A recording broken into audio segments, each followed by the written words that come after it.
நொடி நானும் சுவாசிக்கவில்லை. கடவுள் பார்த்த பக்தன் போலே கையும் காலும் ஓடவில்லை.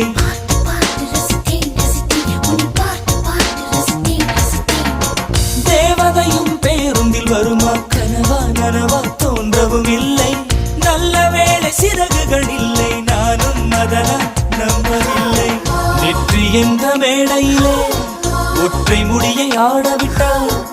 ஒற்றை முடியில் என்னை கட்டி உச்சி வயலில் தூக்கிலிட்டாள். மனதில் இத்தனை ரணமா, அடவலியில் இத்தனை சுகமா.